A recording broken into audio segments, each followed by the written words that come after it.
नमस्कार, मैं हूं आपके साथ पूर्वी राय। आइए बढ़ते हैं आज की खास खबरों की ओर।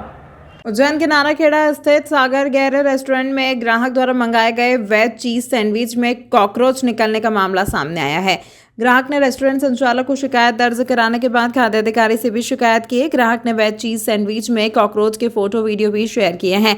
उज्जैन के रवि बेदी और यशवाणी ने सोमवार की नानाखेड़ा क्षेत्र में संचालित सागर गैर रेस्टोरेंट में 135 रुपए का एक वेज चीज सैंडविच ऑर्डर किया। सैंडविच बनने के बाद दोनों उसे घर ले गए। घर पर यश ने सैंडविच को खाना शुरू किया। उसके मुंह में कॉकरोच आ गया। यश ने बताया कि मुझे लगा कि बाल मुंह में आ गया है, लेकिन देखा तो सैंडविच के अंदर कॉकरोच था। इसके बाद हम पूरा सैंडविच लेकर रेस्टोरेंट आ गए। हमारी शिकायत पर रेस्टोरेंट संचालक ने हमें उसके बदले दूसरा सैंडविच देने की बात कही है, लेकिन हमने नहीं लिया। कॉकरोच निकलने के बाद हमने खाद्य अधिकारियों को इसकी शिकायत की है। कॉकरोच निकलने के फोटो वीडियो भी अधिकारियों से शेयर किया है। हालांकि इस पूरे मामले में रेस्टोरेंट संचालक ने कुछ भी कहने से इनकार कर दिया है। इधर मामले की जानकारी लगने के बाद खाद्य अधिकारी BS देवलिया ने कहा कि जांच करवा रहे हैं। जांच में जो भी कुछ सामने आएगा उसके आधार पर कार्रवाई की जाएगी। ये भी जानने में आया है कि सैंडविच का ऑर्डर किया था कस्टमर ने। सैंडविच में कॉकरोच संबंधी शिकायत प्राप्त हुई है। अब जांच करने पे मालूम पड़ेगा वास्तविकता क्या है और जांच पे जो भी चीज़ें सामने आएगी स्पष्ट की जाएगी। कहाँ निकला है, क्या शिकायत की थी? ये सागर गेरे करके कोई प्रतिष्ठान है नानाखेड़ा पे, वहाँ की शिकायत है। ये सैंडविच लेके गए थे आप, क्या हुआ? हम यहाँ पे आए थे, हमने पनीर टिक्का सैंडविच पार्सल लिया था। उसके अंदर बाइट में आलू के मसाले में कॉकरोच निकला है। वो खाते खाते रह गया और पूरा दिख रहा है, उसमें क्लियर कॉकरोच निकला है। हमने आके इनको बताया था इसमें कॉकरोच है, तो उन्होंने एक्सेप्ट किया है कॉकरोच है, पर साफ़ सफाई वगैरह नहीं है यहाँ पे और फूड क्वालिटी भी अच्छा नहीं है। आपने शिकायत की है? नहीं, अभी शिकायत नहीं की है, लेकिन हमने फ़ोन लगाया है फूड इंस्पेक्टर को, आने वाले वो बोले रिस्पॉन्स आएंगे थोड़ी देर में। आपका क्या नाम है? मेरा नाम रवि बेदी है। उज्जैन में इसके 135 रुपीज़ लिए थे उन्होंने। क्या कहना है इनका? इनका देना कुछ नहीं है, बोले हम बदले में दे देते दूसरा आपको, या फिर जो आप जो भी लेना चाहे वो देने के लिए रेडी है, लेकिन फिर भी क्वालिटी अच्छा नहीं है। मेरे अलावा दूसरे लोग भी अगर यहाँ से लेते हैं तो उनको प्रॉब्लम आएगा, इसके लिए मैंने ये कंप्लेंट किया है। क्या नाम आपका? रवि बेदी। आगामी 2028 में होने जा रहे सिंहस्थ के मद्देनजर शहर के कई मार्गों को चौड़ा किया जा रहा है, ताकि सिंहस्थ में आने वाली जनता को किसी प्रकार की समस्या ना हो। उसी को लेकर जयसिंहपुरा क्षेत्र के भगत सिंह मार्ग को 80 फीट चौड़ा किया जा रहा है, जिसको लेकर क्षेत्रीय रहवासियों ने विरोध प्रदर्शन करते हुए जिला कलेक्टर के नाम ज्ञापन दिया, जिसे डिप्टी कलेक्टर SN सोनी द्वारा जिला कलेक्टर के प्रतिनिधि के रूप में लिया गया और उनकी बात वरिष्ठ अधिकारियों तक पहुंचने की बात कही। ज्ञापन देने आए क्षेत्रीय रहवासियों ने जानकारी देते हुए बताया कि हम लोग द्वारा विकास कार्यों को लेकर किए जा रहे चौड़ीकरण का विरोध नहीं किया जा रहा है और अंतर्गत इस मार्ग को 60 फीट चौड़ा किया जा रहा है, तो उतना ही उसे चौड़ा किया जाए और साथ ही साथ हम लोगों को गाइडलाइन के हिसाब से उचित मुआवजा भी दिया जाए, क्योंकि पूर्व में जब स्मार्ट सिटी प्रोजेक्ट के अंतर्गत यह मार्ग चौड़ा किया जा रहा था, जब हमें मुआवजा भी दिया जा रहा था, लेकिन अब मार्ग 80 फीट चौड़ा किया जा रहा है, जिसमें दोनों ओर से 25-25 फीट जगह आम जन से ली जा रही है, जिसमें कई लोगों के तो पूरे मकान जा रहे हैं। ऐसे में बिना कोई मुआवजे के हम कहां जाएंगे? अभी तक हम लोगों को इस ज्ञापन का उचित जवाब नहीं मिल जाता है, तब तक हम लोग मार्ग के चौड़ीकरण का विरोध करेंगे।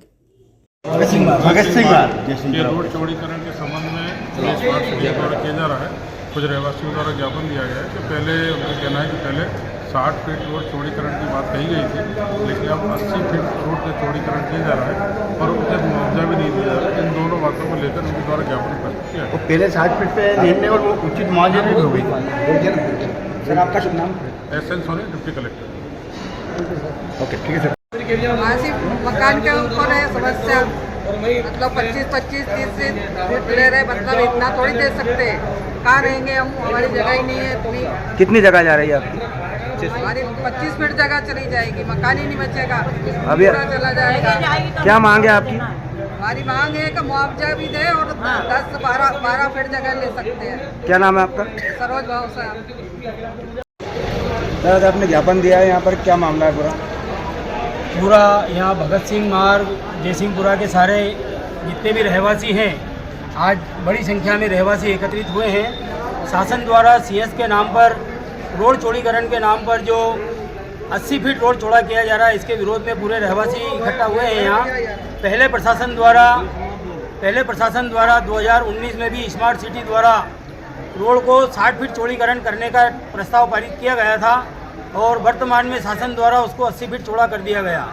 उसके साथ ही ना कोई मुआवजा देने की बात की जा रही है, जबकि 2019 में स्मार्ट सिटी द्वारा 60 फीट रोड चौड़ा करके मुआवजा देने की ठहराव प्रस्ताव पास किया गया था। सभी रहवासियों का एक मत से विरोध करने यहाँ एकत्रित हुए हैं कि रोड के हम विकास के रूप में हम कोई आड़े नहीं आ रहे हैं। हमारा सिर्फ हमारा जो निवास है वो भी बचा रहे और रोड का चौड़ीकरण भी हो जाए, इसलिए हम सब लोगों ने प्रस्ताव ये किया है कि रोड का 60 फीट चौड़ीकरण किया जाए और उसका उचित मुआवजा भी दिया जाए। 60 से अधिक नहीं किया जाए उसका हम विरोध करते हैं। इसकी शिकायत और कहीं की आपने? इसकी शिकायत और भी कहीं की? इसकी शिकायत अभी कलेक्टर साहब को की है हमने, है ना। उसके बाद अग्रिम अगर कलेक्टर साहब द्वारा कोई उचित निर्णय नहीं लिया गया तो हम आगे की रूपरेखा तैयार करके पूरा एक नियम से जो भी है वो आंदोलन करेंगे। आपका शुभ नाम? फूलचंद जरिया। आवेदन दिया है, क्या मांगे हैं आपकी? आज हम वार्ड क्रमांक 34 और 33 के सभी नागरिक आए हैं और महिलाएं भी आई हैं। चौड़ीकरण के विषय में आए हैं। भाई 80 फीट का जो प्रशासन चौड़ीकरण कर दिया उसमें हम मंजूर नहीं है, हमें 60 फीट तक दे सकते हैं और हमें मुआवजा चाहिए। भाई जो निर्धारित स्मार्ट सिटी ने हमने कर रखा है आप हमें मुआवजा दीजिए। बाकी हमारे जितने भी भाई रहवासी हैं, किसी का छोटा मकान है, किसी का ज़्यादा बड़ा मकान नहीं है, इस वजह से बेचारे कोई तो बेघर हो जाएंगे, बाहर हो जाएंगे, ये कहाँ जाएंगे। इसलिए मेरा निवेदन है आपसे शासन प्रशासन से कि आप मुआवजा दीजिए और हमारे नागरिक ताकि आगे के लिए भविष्य में अपने बाल बच्चे पाल सकें। भाई आज आप अगर सारा साफ ही कर दोगे तो ये लोग अपना जीवन प्रश्न कैसे करेंगे। इसलिए आपसे निवेदन है कि आप मुआवजा भी दो और हम 60 फीट से आपको ज़्यादा दे नहीं सकते, रोड इतना ही दे सकते हैं। क्या नाम है आपका? घनश्याम चौधरी। जिला चिकित्सालय के कैंटीन संचालक द्वारा पिछले दिनों जहरीला पदार्थ खाकर आत्महत्या करने की कोशिश की गई थी, जिसको लेकर राजपूत समाज द्वारा जिला कलेक्टर के नाम ज्ञापन देकर सिविल सर्जन के खिलाफ कार्रवाई करने की मांग की है। कुछ दिन पहले जिला चिकित्सालय में कैंटीन एवं पार्किंग संचालन करने वाले विपिन चौहान द्वारा जहरीला पदार्थ खाकर आत्महत्या करने की कोशिश की गई थी, जिसका गंभीर अवस्था में इंदौर के एमवाय अस्पताल में उपचार चल रहा है, जहां पर उसकी हालत नाजुक बनी हुई है, जिसको लेकर राजपूत समाज द्वारा जिला कलेक्टर के नाम विज्ञापन दिया गया, जिसमें जिला चिकित्सालय में सिविल सर्जन के पद पर पदस्थ डॉक्टर शशांक सक्सेना के ऊपर आरोप लगाया गया है कि पिछले कई दिनों से विपिन चौहान को सिविल सर्जन द्वारा मानसिक एवं आर्थिक रूप से परेशान किया जा रहा है। हम लोगों की इस ज्ञापन के माध्यम से मांग करते हैं तुरंत सिविल सर्जन पर कार्रवाई करते हुए उन्हें उनके पद से हटाया जाए और यदि 3 दिनों के अंदर डॉक्टर के ऊपर कार्रवाई नहीं की तो 3 दिन बाद पूरा राजपूत समाज एक साथ मिलकर कलेक्टर कार्यालय पर पहुंचकर धरना देकर विरोध प्रदर्शन करेगा, जिसकी संपूर्ण जवाबदारी जिला प्रशासन की होगी। आज हम समाज के लोग कलेक्टर कार्यालय में ज्ञापन देने आए थे। माननीय कलेक्टर साहब को हमने ज्ञापन दिया है। हमारे समाज के जो एक विपिन सिंह चौहान है, जो कि जिला अस्पताल में कैंटीन के रूप में संचालन करते हैं, कैंटीन और पार्किंग का, उनको डॉक्टर सिविल सर्जन जो है शशांक सक्सेना जी वो लगातार परेशान कर रहे थे और प्रताड़ित कर रहे थे, उनको मानसिक और आर्थिक रूप से उनका नुकसान करा है। तो उन्होंने उनके द्वारा जो कि जहर खा लिया गया है और इंदौर के एमवाय अस्पताल इलाज चल रहा है, वहाँ पर भी डॉक्टर शशांक सक्सेना जी और उनके साथी जो हैं वो परेशान कर रहे हैं और राजीनामा का दबाव बना रहे हैं। इसलिए हम कलेक्टर साहब से मिले हैं और उनको 3 दिन का समय दिया। अगर डॉक्टर शशांक सक्सेना जी को सिविल सर्जन पद से नहीं हटाया गया तो हम यहाँ पर प्रदेश भर से राजपूत समाज या कलेक्टर कार्यालय में धरना प्रदर्शन करेंगे।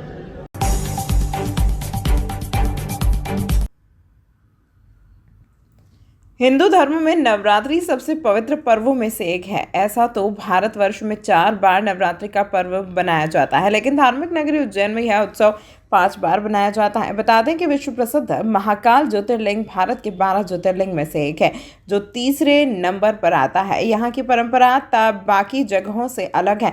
महाकालेश्वर ज्योतिर्लिंग मध्य प्रदेश के उज्जैन में क्षिप्रा नदी के तट पर स्थित है। 12 ज्योतिर्लिंगों में से महाकालेश्वर ज्योतिर्लिंग का एक विशेष महत्व है।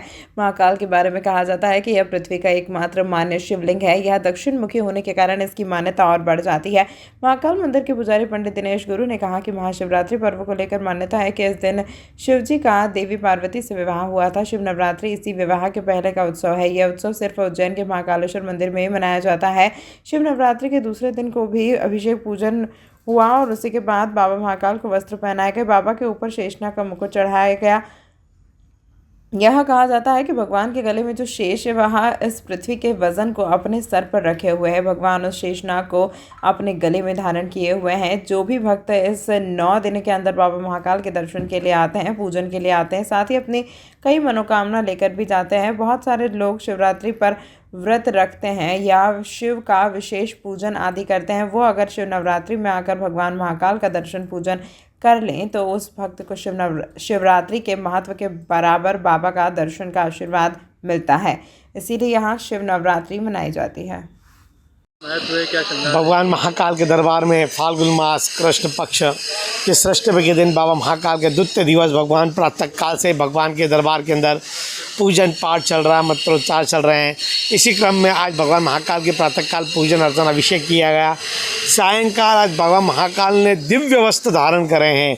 नाना प्रकार के वस्त्रों के अलावा भगवान ने आज पीताम्बर, पीले रंग का पीताम्बर धारण किया है और बाबा पर श्रृंगार किया गया है।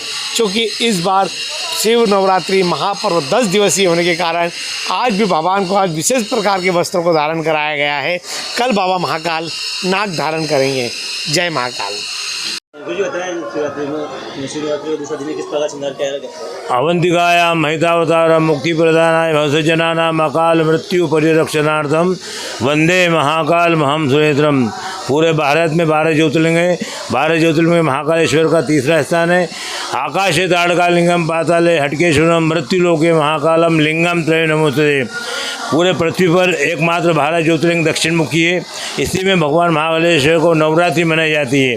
कहीं पे भी शिव नवरात्रि मनाई जाती है। उज्जैन में एकमात्र ऐसा है जहाँ पर शिव नवरात्रि बनती है। शिव नवरात्रि अंतर्गत ही जैसे प्रकार अपने शादी में लड़के की शादी, लड़की की शादी में जो दूल्हा बनाते हैं, उसी के रूप में हम भगवान महाकालेश्वर को दूल्हे के स्वरूप में सजाते हैं। पंचामृत स्नान कराते हैं। अष्टगंध इत्र केसर से भगवान को स्नान करा के दूल्हा के रूप में सजाते हैं। वस्त्र धारण कराते हैं। भांग का श्रृंगार चल रहा है। आज दूसरा दिन है नवरात्रि का। नवरात्रि का आशीर्वाद सभी भक्तों को, महाकालेश्वर का आशीर्वाद। जय महाकाल। दूसरे दिन किस रूप में श्रृंगार किया जाता है? हर राजा के रूप में श्रृंगार हुआ है। सब भगवान महाकालेश्वर सबको भक्तों को दर्शन दे रहे हैं। सभी को नवरात्रि की शुभकामना। जय महाकाल। आपका नाम? पंडित दिनेश पुजारी, महाकालेश्वर मंदिर, उज्जैन। इस अंक में फिलहाल इतना ही। अगले अंक में फिर मुलाकात होगी। तब तक के लिए नमस्कार।